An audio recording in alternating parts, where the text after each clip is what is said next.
going to try to explain your questions. These three questions. It's better to if you see and not write. It's very, very difficult to write it and to understand. It would be very, very long. So just a little bit of a lecture. I don't know. The radiopharmaceuticals are substances, chemical substances that are labeled to a radioisotope. So the radiopharmaceutical, it's like a pharmaceutical here with a radioisotope label to it. So depending on this isotope, it will be used for diagnostics if this radioisotope emits gamma or beta positive, and it will be used for treatment if it emits alpha or beta negative particles. You've written the molybdenum 99. This is what we put in the generator. It is produced through the reactor, and the molybdenum is put in this vial here that has aluminum, not aluminium but alumina, sorry, and here the molybdenum it will be decaying to technecium 99M. So when the activity, the radioactivity that has the molybdenum is decaying, inside this it is becoming technetium, that is the blue one. Every 23 hours we can take this technetium from the generator with a procedure here. If you want, I can send you a picture that a movie that we made in Brazil. It was very, very illustrative. But you take the technetium from this generator, and then when you just withdraw the technetium, the molybdenum will still be decaying, so it generates again more technetium, and 23 hours later you can also elute, you can take out this technetium from the generator. So every day this generator is produced, the molybdenum is produced in the laboratory, in the reactor.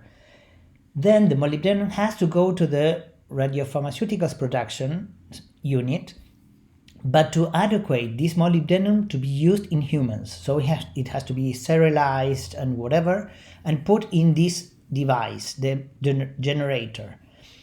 Then this is sent to every single laboratory of nuclear medicine, for example, Mater, I don't know, whichever hospital that has with Teresa in the university hospital, every single laboratory of nuclear medicine where a gamma camera is, we have one of these generators, and we draw this is in our laboratory for 1 week, and we drawing the technetium every day to use it. So we don't use the molybdenum, but we use the technetium. And it doesn't matter. The radioisotopes that we can use are technetium 99M, that is produced on the through the molybdenum 99, that is from the reactor. Iodine 123, that is from the cyclotron. This is also cyclotron, and reactor again, the iodine 131. These are used for diagnostic because they all have gamma or X-rays. The Iodine has also beta negative particles, so it is also used for treatment. If I inject alone only the isotope, if I inject the 99M technetium, that is the daughter from the 99 molybdenum that we don't use it, the molybdenum, we use the technetium. If I inject only the technetium, it's secreted through the mouth, and then you see the stomach. These are the three places where the technetium goes if it's not labeled at all. You inject directly the radioisotope, and this is why this becomes a radiopharmaceutical, because it has some biodistribution of its own, and it allows me to see the thyroids or the salivary glands or the stomach, so I can do these kind of studies. Iodine 131, 123, whichever iodine has the same path, metabolic path, that technetium, see, the pertechnetate. So the image would be just the same, and that's why the iodine is used to treat or to see the thyroid, because it goes normally, its metabolism, it goes directly there. If I use gallium, I will see where hierro, ferrum, well, I don't remember how to say that.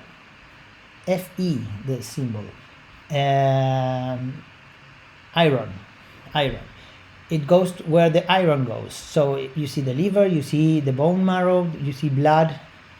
And if you do another, these are all radioisotopes. The thallium, it goes to these places. You see the heart, for example, you see excretion in the liver, and you see muscles. So as you see muscles, you can image the heart.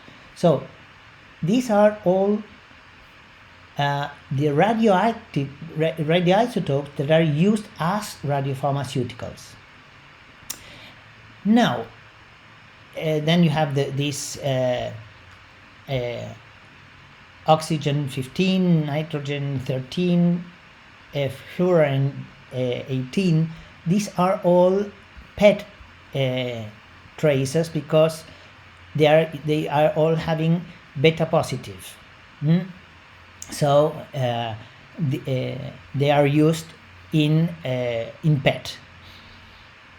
They are not used alone as because only this one. If I inject fluorine just alone, I will see the bone, because bones has phosphorus and it has calcium and fluor. So this is fluor, so it will go to the bones. If I inject the radioisotope alone without anything, I will see bones. Then I'm going to skip this. Then you can label the radioisotopes. These we have in this, not because they are in the fridge, but because they don't have any radioactivity. We call them these kits cold kits.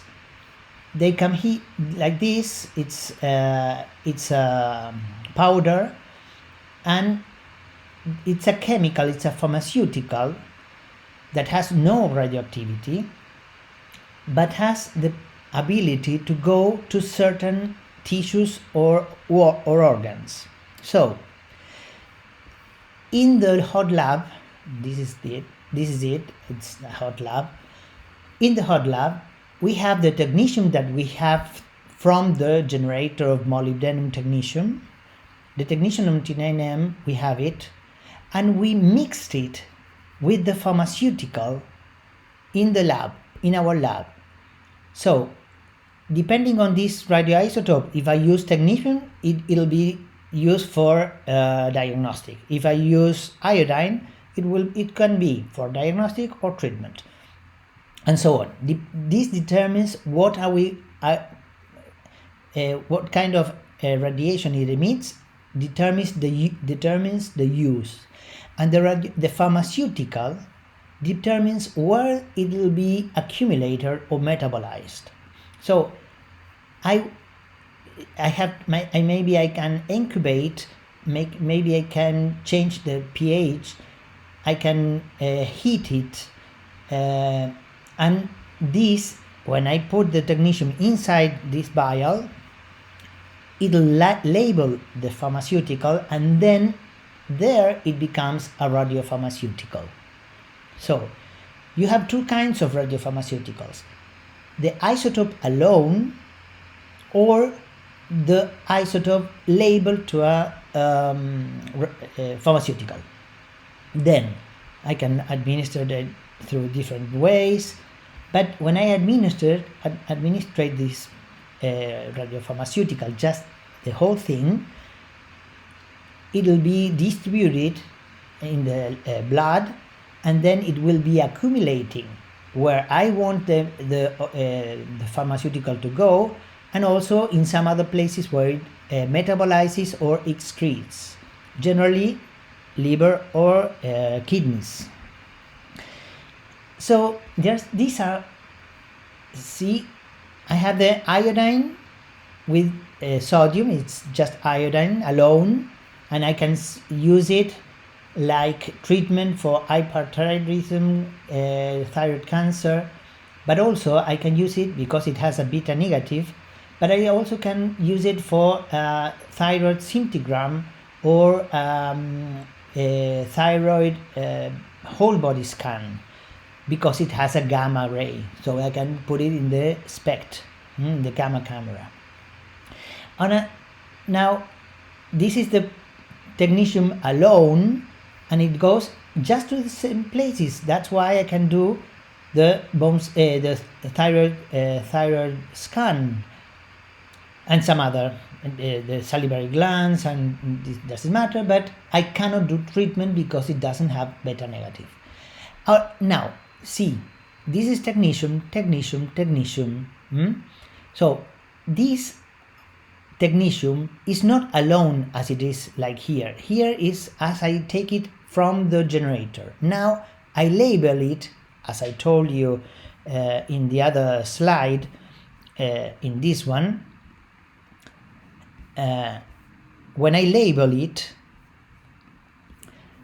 with the DTPA, red blood cells, diphosphonates, and some others, then the technetium doesn't go to the thyroid. If I put it, if I label it with DTPA, it goes to the kidneys, and I can see glomerular filtration. If I make the patient drink it, I will see the digestive transits going through the esophagus, the stomach, the guts. If I label red blood cells, I will see the endovascular circulation, so I can study the bleeding of the intestinal bleeding, for example, or how it goes through the heart. The red blood cells how they enter and are ejected from the heart. If I put it in with this phosphonate, it's phosphorus. So as it has phosphorus, it's the same thing that if I put the fluorine, it will go to the bone, so I can do a bone scan. As it has gamma, I will do it in the gamma camera. If I put fluorine 18, only fluorine without the FDG, only fluorine, it's beta positive, it's not gamma, so it has to be imaged in a PET system. And if I put the fluorine 18 with glucose, fluorodeoxyglucose, FDG, it won't go to the bones. It'll go to where the glucose metabolizes. And it has, I can see tumors and inflammation, infection. That's why we can see different parts. So, if I put the diphosphonate with technetium, I will see this. I will see how it distributes in the bones.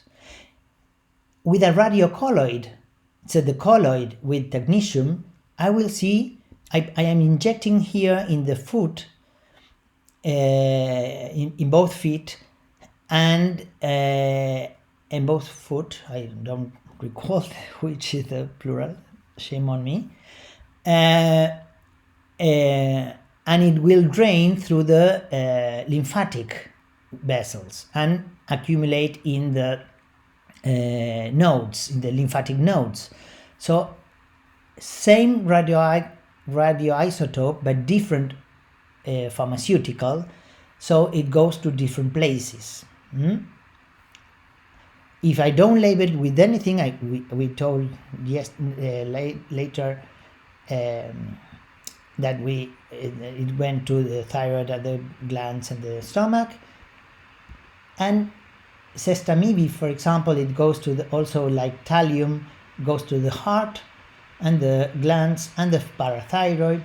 And antibiotics, for example, we label the technetium with antibiotics, and we can see here it's a little asymmetric, the uptake here, but here it's a little bit more, and it has an infection in the ankle. So you can see different ways of using the radiopharmaceuticals.